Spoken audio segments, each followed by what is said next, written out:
Defining acoustics. Acoustics is the science of sound, including its production, transmission, and effects. Applications of acoustics include medical ultrasonics, underwater acoustics, architectural acoustics, active or passive noise control, non-destructive evaluation, environmental noise, and many, many more. It is the application of environmental noise produced by highway traffic that will be discussed here, starting with the basics of sound. Understanding acoustics requires the understanding of sound. Sound is a vibratory disturbance created by a moving or vibrating source. As the source moves or vibrates, surrounding atoms or molecules are temporarily displaced from their normal configurations, thus forming a disturbance that moves away from the sound source. In order to better understand sound waves, it's first useful to study this animated representation of waves. In this demonstration, the sphere in the middle pulsates in and out at equal intervals, forming waves that propagate away from the sphere or the source. One way to picture this type of wave is by imagining yourself tapping your finger on the surface of water. As you tap, waves propagate away from your finger in a circular pattern. Now we're going to look at a snapshot in time of the wave animation in order to get a better understanding of wave parameters. For simplicity, the outward propagating waves can be approximated with the trigonometric sine function. The pattern of the sine wave repeats itself periodically.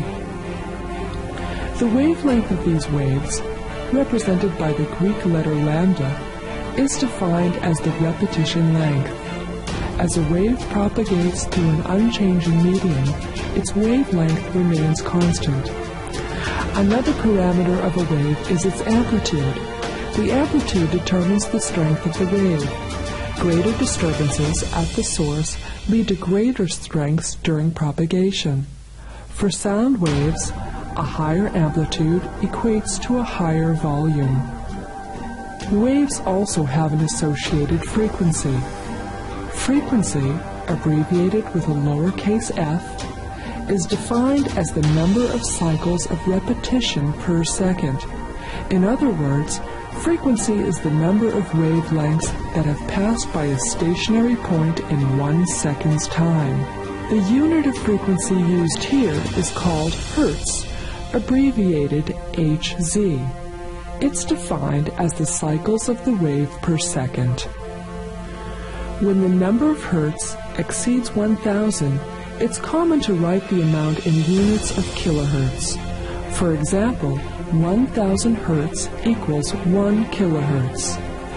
Frequency is inversely proportional to wavelength. An equation relating the two parameters is C0 equals F lambda. C0 is the speed of sound in the medium. In air at a temperature of 20 degrees Celsius, the speed of sound is 343 meters per second. This equation implies that longer wavelengths are associated with lower frequencies, and shorter wavelengths are associated with higher frequencies. Sound can have a single frequency component, as we earlier illustrated, or it can have multiple frequency components at varying amplitudes, thus making each sound distinctive. This type of sound is complex. Most real-life sounds are complex. For convenience, the frequency components of a complex sound source are very often studied in terms of octave or fractional octave bands. These bands each cover a range of frequencies and are referred to by the center frequency of the band. When a sound is complex, it can be called broadband because it encompasses many frequency bands. For octave band analysis, the entire frequency spectrum is divided into 1 octave bands. A list of these bands is shown in the table. The center frequency of each band is 1 octave higher than the previous band. Notice the center frequency's associated wavelengths. For the frequency of 31.5 Hz, the wavelength in air is 10.89 meters, or 35.72 feet.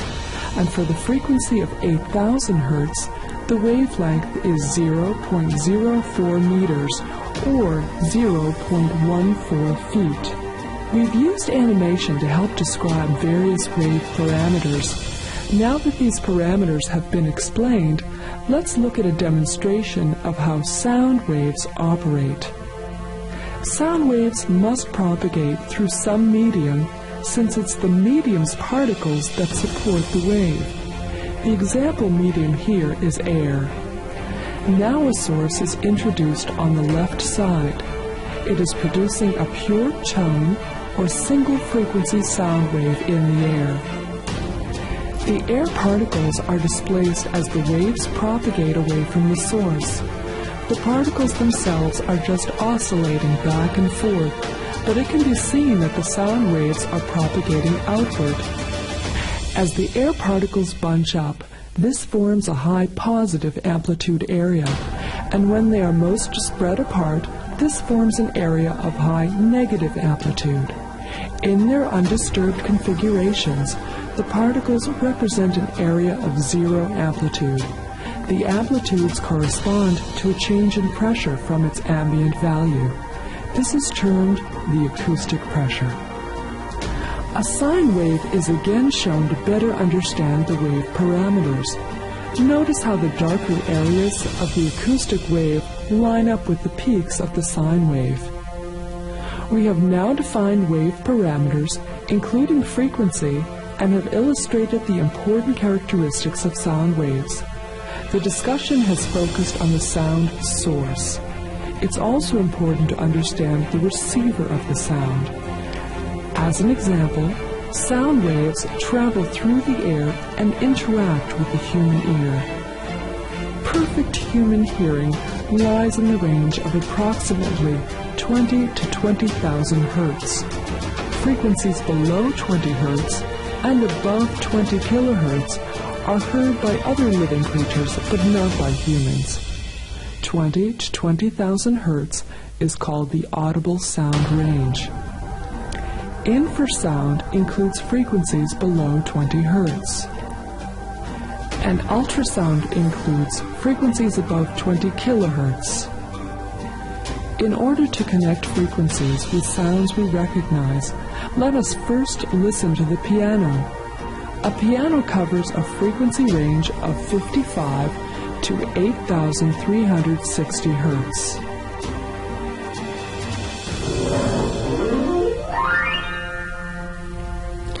A middle C is at 262 Hz. Human conversation is also recognizable. Nearly all information in human speech is contained in the frequency range of 200 to 6,000 Hz. I've been for a number of years. Oh, you've been to England often? Years ago. Family's in England. It should also be noted that human hearing is most sensitive between about 1 and 6.3 kilohertz. Now that we better understand sound, it's suitable to introduce a more subjective part of sound, noise. Although sound can be measured as a physical quantity, noise requires the judgment of a human listener. Noise is defined as any unwanted sound. Unwanted sound may be defined differently depending on the listener. However, several types of noise are understood to be objectionable. These types include highway traffic. This type of noise will be discussed later in the presentation.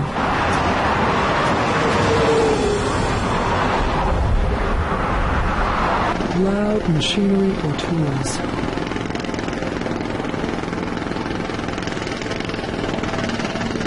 and aircraft.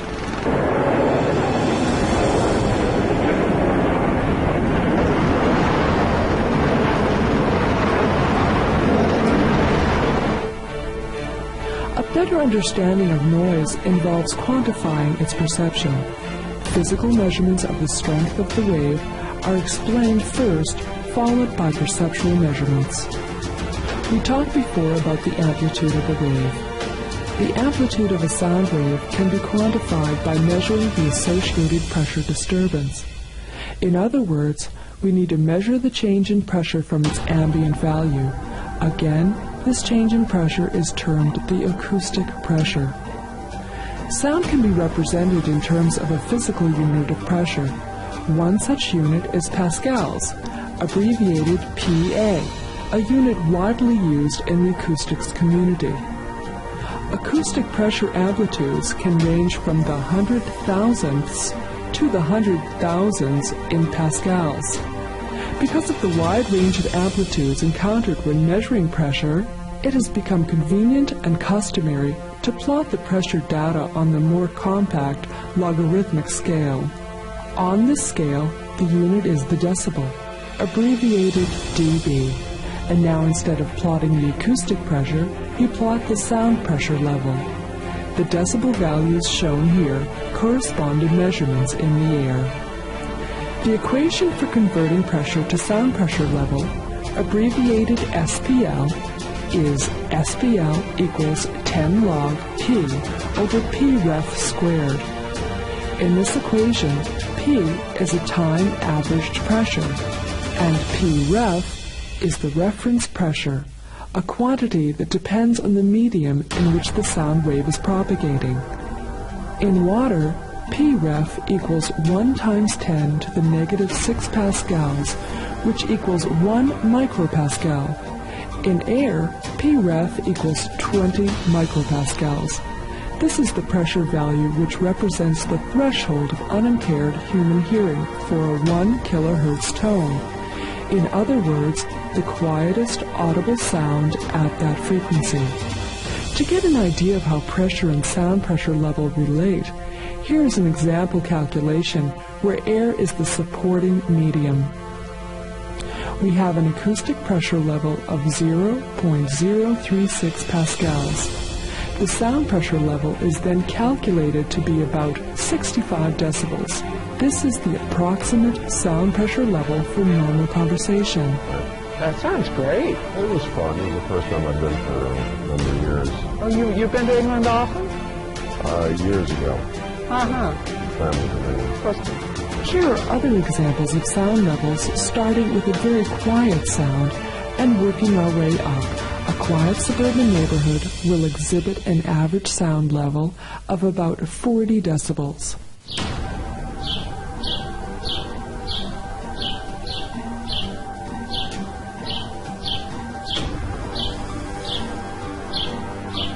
A gas lawnmower 31 meters or 100 feet away will create a sound level of approximately 75 decibels.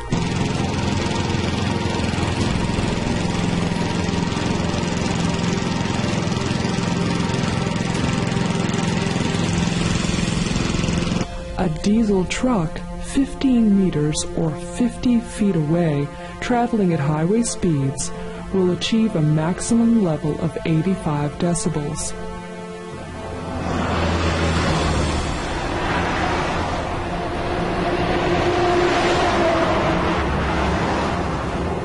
A jet aircraft at an altitude of 305 meters or 1,000 feet will create a maximum level of about 90 decibels.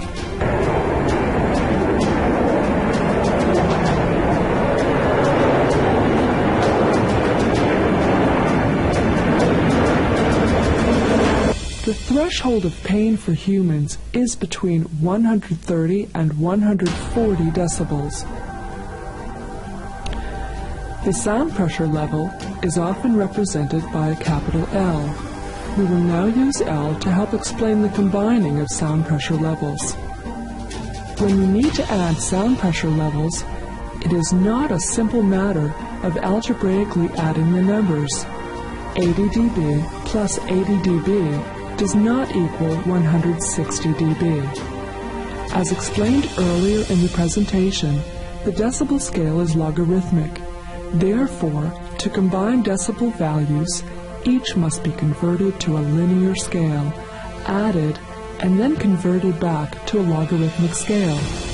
Here, L1, L2, up to Ln represent the n sound levels that are to be combined.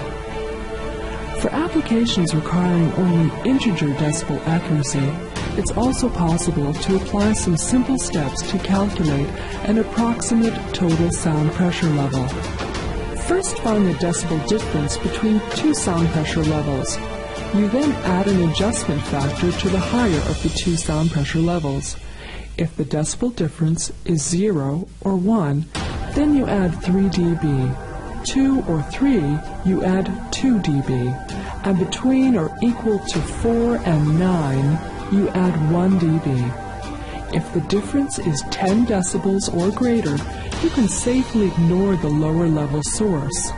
Under these conditions, the higher level source is said to mask the lower one. Here's an example combining 3 sound pressure levels. The typical procedure is to combine the smallest values first, then work your way up. So we start by combining the 80 decibel levels. Their difference is 0, so we add 3 dB to 80 dB to get 83 decibels. Then the difference of 83 dB and 90 dB is 7, so we add 1 dB to 90 dB for a grand total of 91 decibels. Now that we understand how to quantify sound, we can move on to its perception. A sound's loudness is a subjective rather than an objective description of noise. It all depends on how the sound is perceived for a particular individual. When researchers determined there was a need to find a relationship between the sound pressure level of a noise and its subjective loudness, several experiments were performed. As a result of extensive human testing, objective descriptors of loudness were constructed and applied to human perception. We can take a look at examples of descriptive changes in perception and their corresponding sound level changes. When the sound pressure level increases or decreases, some humans in a normal living environment can detect a loudness change if the sound pressure level is altered by 3 dB or more. A change of 1 or 2 decibels will usually go unnoticed. A 5 dB change, on the other hand, can easily be detected by most people. Also, sound will be perceived as being twice as loud if the decibel level increases by 10 dB, or will be half as loud if decreased by 10 dB. And it's common to perceive a 20 decibel change as 4 times as loud or 1/4 as loud. Here's an example of a sound becoming twice as loud. We start with the first sound, complex noise.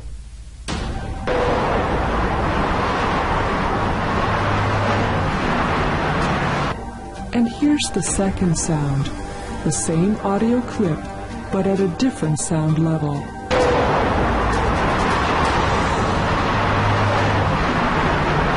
The second audio clip should sound twice as loud as the first. There was a 10 decibel difference. Listen to the sounds again.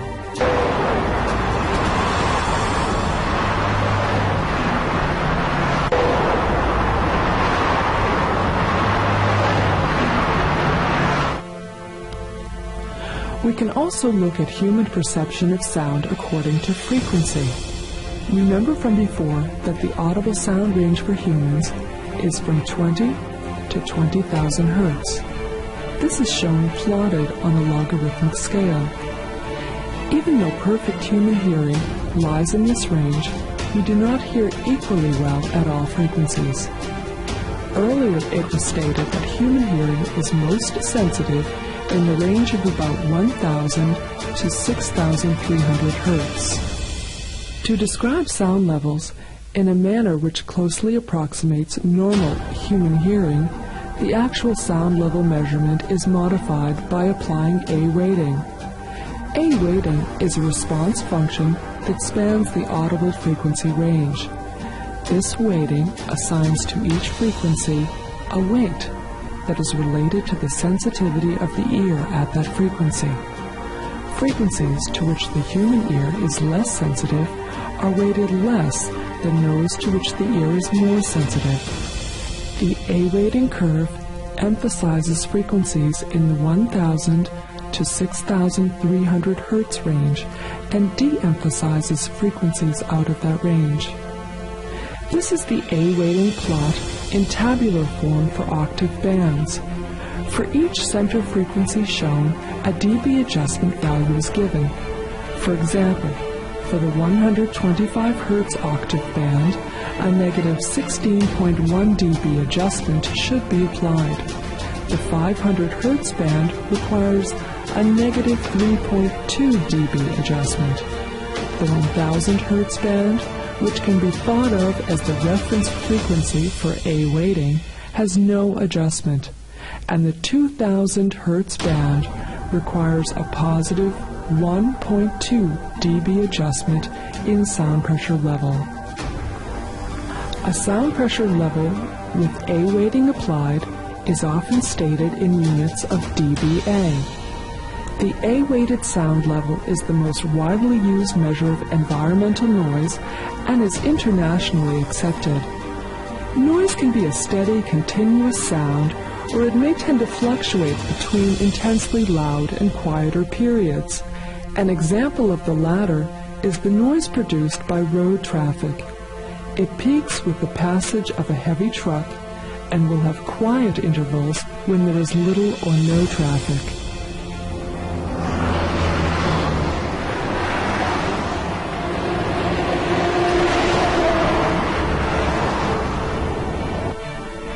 Because of the large array of noises and the need to understand them from different perspectives, there are several ways to describe noise. Many noise descriptors are available where each is appropriate for particular circumstances. A general noise descriptor is one we've already spoken about, the A-weighted sound level. The symbol for this descriptor is L sub A. More specific descriptors are the sound exposure level, the maximum sound level, the hourly equivalent sound level, the day-night average sound level, the community noise equivalent level, and the 10 percentile exceeded sound level. While all of these A-weighted noise descriptors can be applied to highway traffic noise, the LAE Q1H and L10 are most often used for traffic noise analysis. LAE Q1H, called the hourly equivalent sound level, is essentially the average A-weighted sound level occurring during a 1 hour period. To illustrate the equivalent sound level, we are first showing you the sound pressure level recorded at one location over time. This time history reveals peaks and dips caused by loud and quiet sounds during the time period. Now applying the LAE Q1H noise descriptor, the sound pressure level averages and the plot flattens out.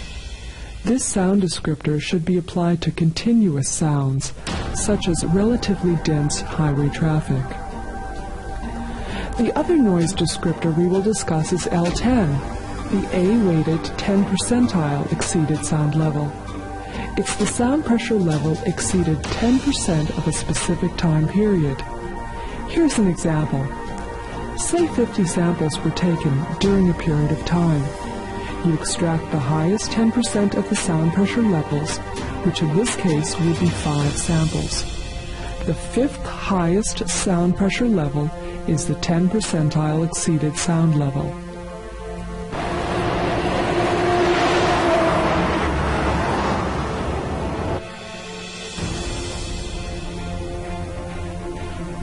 In the first part of this video, we discussed the basics of acoustics and reviewed some common noise descriptors which can be applied to highway traffic noise. Now we're going to move on to the acoustics involved in highway traffic noise. This includes the noise source, or the vehicles driving on the highway, the receiver of the noise, or the people in nearby communities, and the propagation path of the sound as it travels from the source to the receiver. Let's first talk about the sound source. We'll describe two basic sound source types and the relationship to highway traffic noise. A point source is defined as a source that's essentially concentrated at a single point from which noise propagates outward in all directions. In other words, sound radiates spherically from the point source. The sound levels measured from a point source decrease at a rate of 6 dB per doubling of distance. This is a decrease due to spherical spreading. A line source radiates sound cylindrically. It can be composed of multiple point sources arranged on the line located at a perpendicular distance relative to the observer. The sound levels measured from a line source decrease at a rate of 3 dB per doubling of distance. This is a decrease due to cylindrical spreading. Two theoretical sound source types have been described. But what about actual noise generated from a highway? Well, we can consider highway traffic noise as a line source or as point sources, depending on the traffic density and the listener's proximity to the highway. Individual vehicles act as point sources. Categorizing vehicles into several different groups is important to predicting noise levels. Vehicles are typically divided into these categories. Automobiles, which includes all vehicles having 2 axles and 4 tires, designated primarily for transportation of 9 or fewer passengers or for transportation of cargo. Medium trucks, which includes all cargo vehicles with 2 axles and 6 tires. Heavy trucks, which includes all cargo vehicles with 3 or more axles. Buses, which includes all vehicles having 2 or 3 axles and are designated for transportation of 9 or more passengers. And motorcycles, which includes all vehicles with 2 or 3 tires with an open-air driver and or passenger compartment.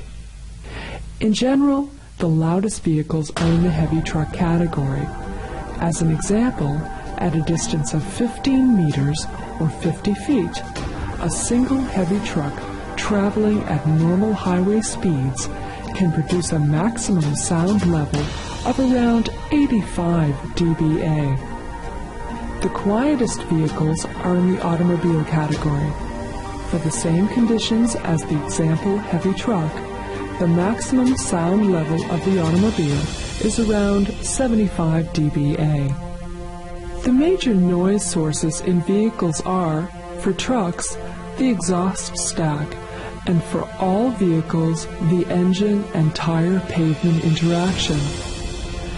The sound levels of individual vehicle noise are influenced by how fast the vehicle is traveling, whereas individual vehicles are here considered as point sources. Highway traffic can be considered a line source. It is composed of several vehicles or point sources closely spaced. A community is a sufficient distance from the highway to see highway traffic as a line noise source. This implies that for highway traffic noise, the sound decreases due to cylindrical spreading at a rate of 3 dB per doubling of distance away from the road. Highway noise studies are born out of concern for people. People exposed to highway noise include those who live, go to school, or work in surrounding communities, or people who actually work on the highway itself. The concern lies in their safety and well-being. The most obvious negative effect of noise is physical damage of hearing. transportation noise levels experienced by communities and the general public, however, are normally not high enough to produce hearing damage. Other effects are the interference of noise with certain activities, such as sleeping, relaxation, study, or conversation. Although most interruptions by highway noise can be considered merely annoying, some may be considered dangerous. An example of this is the inability to hear warning signals or verbal warnings in situations involving workers next to a noisy highway.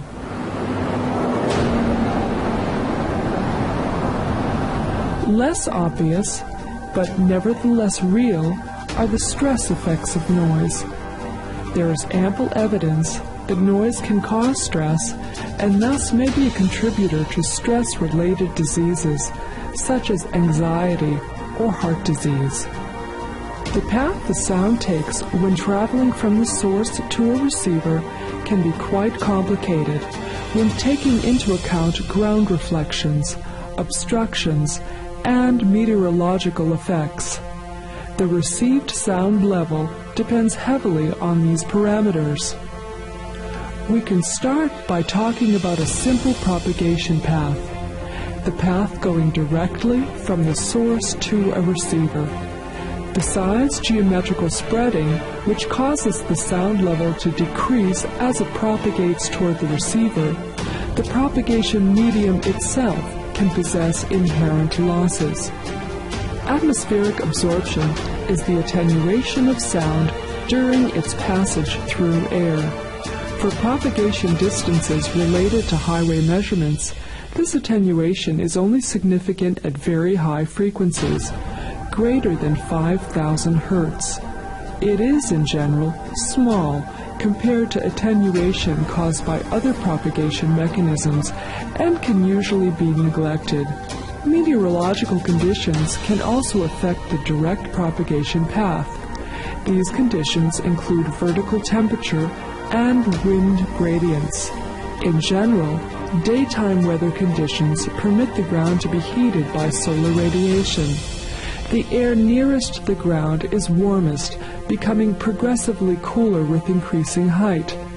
This is called a temperature lapse. The speed of sound increases with increasing temperature. This causes sound waves to bend upward away from the earth. In turn, the noise level at the receiver decreases. At night, the ground usually cools by radiation faster than the surrounding atmosphere, thus causing the air temperature to become warmer with increasing height. This is called a temperature inversion. Under these conditions, the sound waves bend downward toward the earth. For this case, the noise level increases at the receiver. Besides the refraction due to temperature gradients, wind can also cause the sound to deviate from a straight path. When sound is propagating upwind, the ray paths curve upward as with a temperature lapse, decreasing the received noise level. And when sound is propagating downwind, the ray paths curve downward as with a temperature inversion, increasing the received noise level. The importance of meteorological effects is that sound may reach the receiver with greater intensity if it is refracted downward toward the earth, and with less intensity if the sound is refracted upward away from the earth than in cases where meteorological effects are negligible. It should be noted that while atmospheric conditions can have major effects on propagation of sound over distances greater than about 100 meters or 300 feet, typical highway studies are performed within 100 meters distance from the highway, in areas where the meteorological effects would be less severe. As for some other meteorological conditions, effects of fog and precipitation are generally negligible.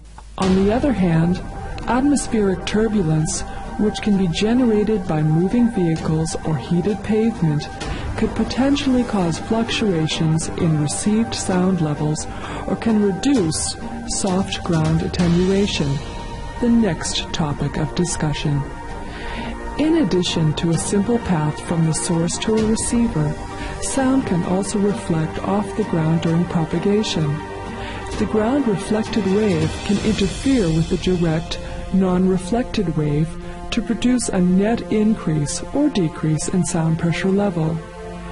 Increases in sound pressure level can be attributed to an acoustically hard ground, such as asphalt or water, located between the source and the receiver. For practical highway applications, measurements have shown a 1 to 2 dB increase for the first and second row residences adjacent to the highway. It should be noted that theory indicates that in certain situations, greater increases are possible.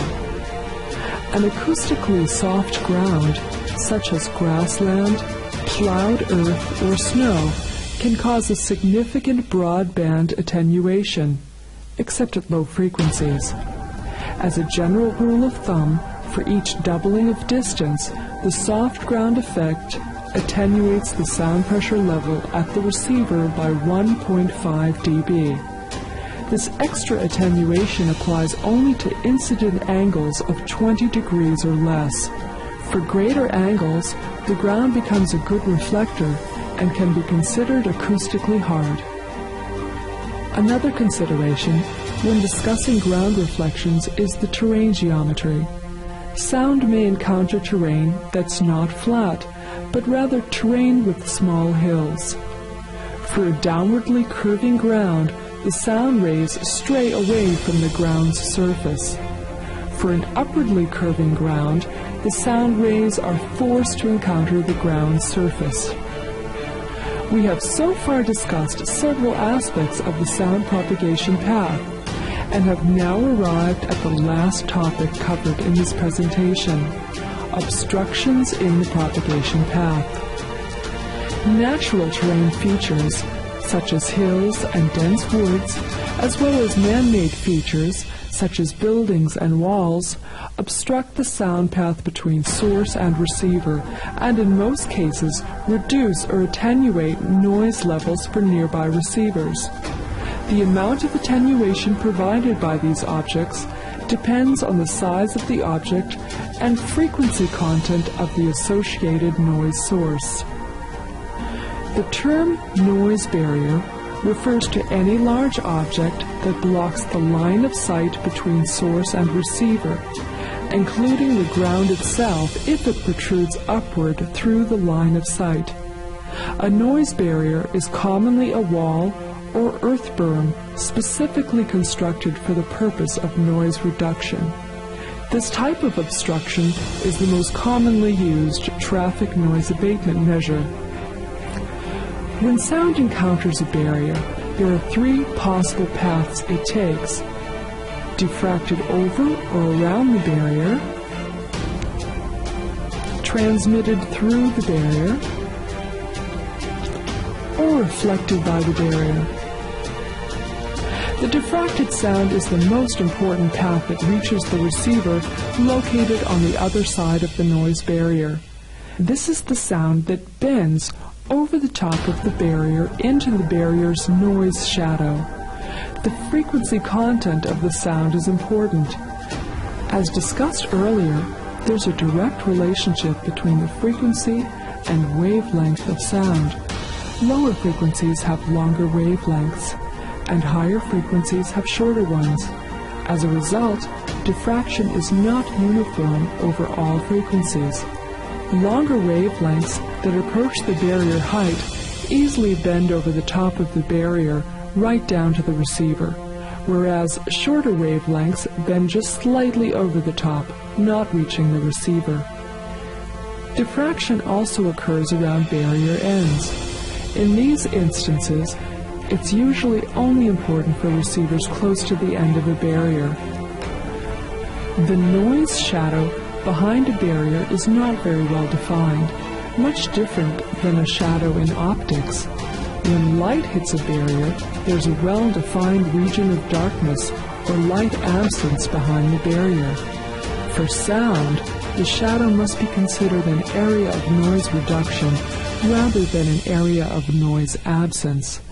The deeper or closer to the base of the barrier a receiver is positioned in the shadow zone, the greater the associated barrier attenuation. Barrier attenuation is usually represented by the more standardized term barrier insertion loss.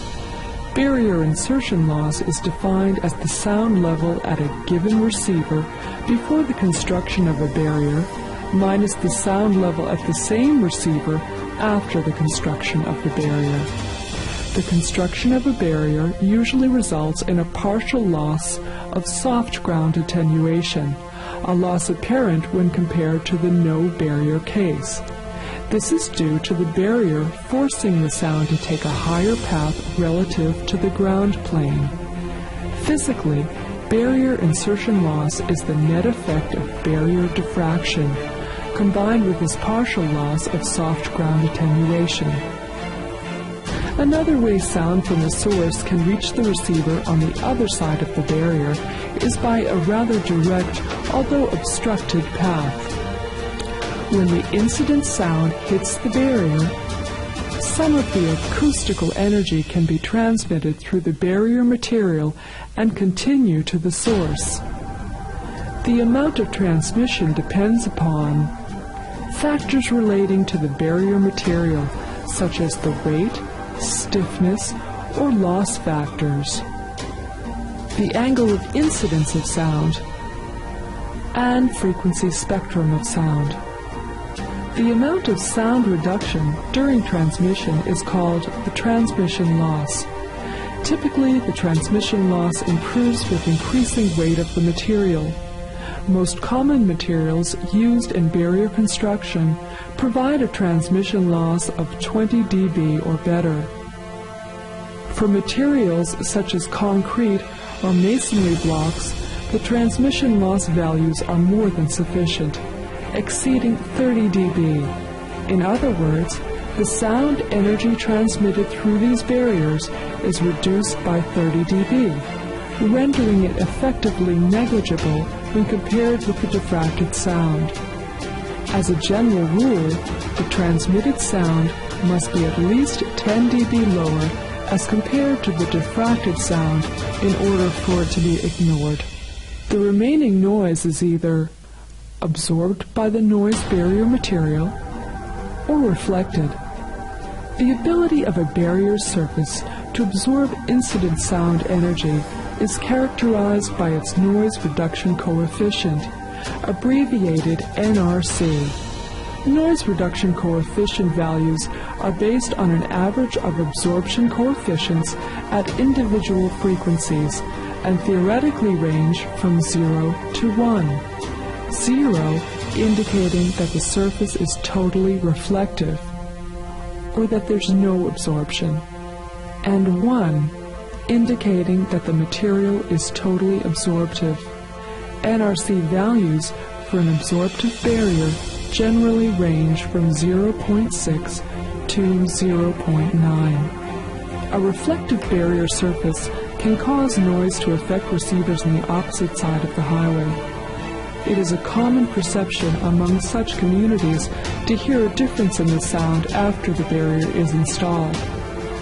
Although theory indicates greater increases for a single reflection, practical highway measurements commonly show a 1 to 2 dB increase in sound pressure level from the no barrier case due to the sound reflected off the opposing barrier. Such increases can be considered typical for the first and second row residences.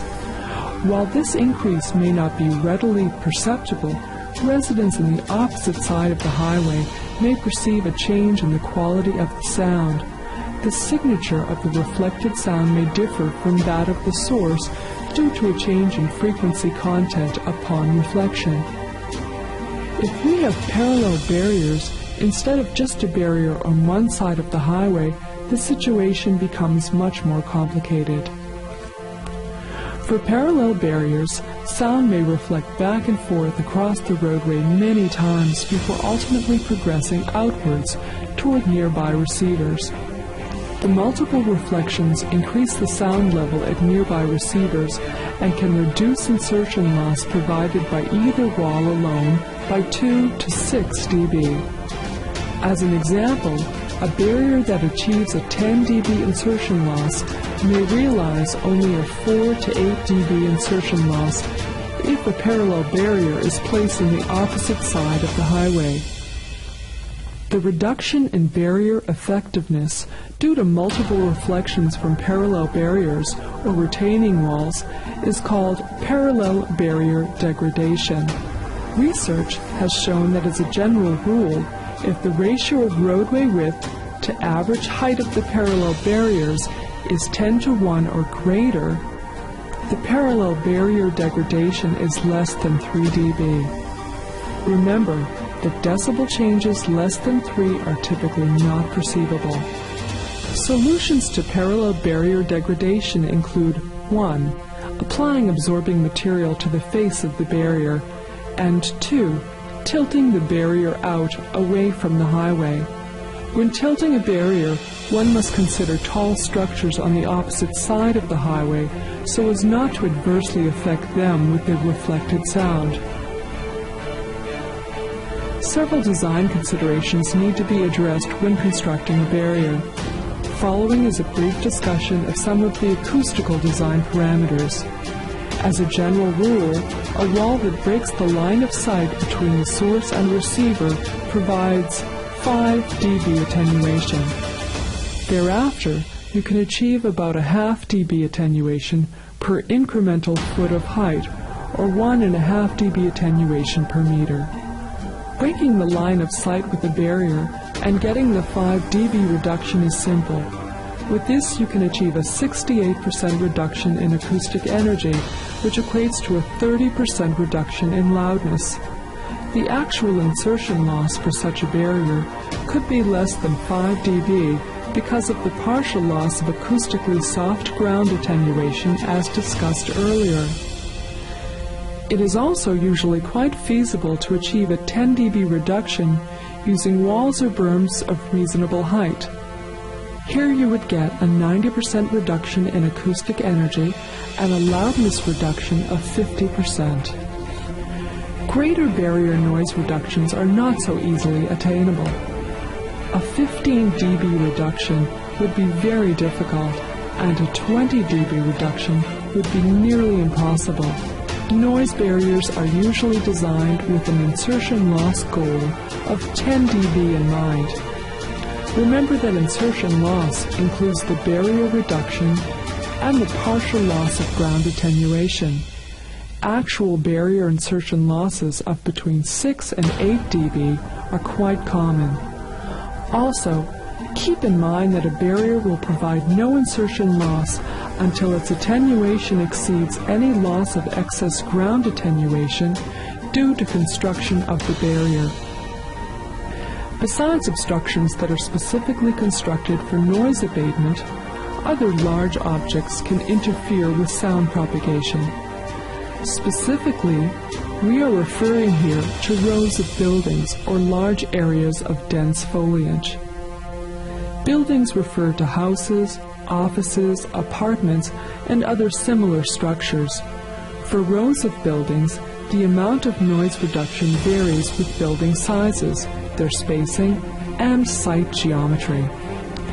Typically, 4.5 to 5 dB attenuation is attainable for the first row of buildings, and an additional 1.5 dB for each subsequent row, up to a maximum of about 10 dB. To get an idea of how gaps or openings between buildings in a row can affect the amount of insertion loss, here are some percentages and the corresponding decibel reduction. If 40 to 65% of the first row is occupied by buildings, the expected insertion loss will be about 3 dB. For 65 to 90%, the insertion loss will be about 5 dB. Lastly, for percentages greater than 90, the buildings will provide attenuation comparable to that of a barrier of similar height. In addition to constructed noise barriers and rows of buildings, areas of dense foliage can provide attenuation. Such attenuation is caused by sound scattering into the sky from trunks and limbs, affecting the middle frequencies, and leaves, affecting very high frequencies. Sound absorption by leaves is generally not substantial. In addition, some low-frequency attenuation results from ground attenuation within the wooded area, where the roots of underbrush produce acoustically absorptive soft ground. To achieve any substantial amount of attenuation due to foliage, such as trees and bushes, foliage must be at least 30 meters or 100 feet deep. In other words, a strip of 30-meter width, and dense enough to block the line of sight between source and receiver. Further, the foliage area should have a height that extends 5 meters or 16 feet above the line of sight. Typically, as much as 5 dB attenuation is attainable. If the foliage area is doubled in width to 60 meters or 200 feet, or extended beyond that, a reduction of 10 dB, but no greater, is attainable. Theoretically, using foliage to reduce the noise in communities surrounding highways is appealing. However, foliage of sufficient width and density to reduce noise is not usually found along highways. Vegetation planted as part of a highway project will not provide noise abatement.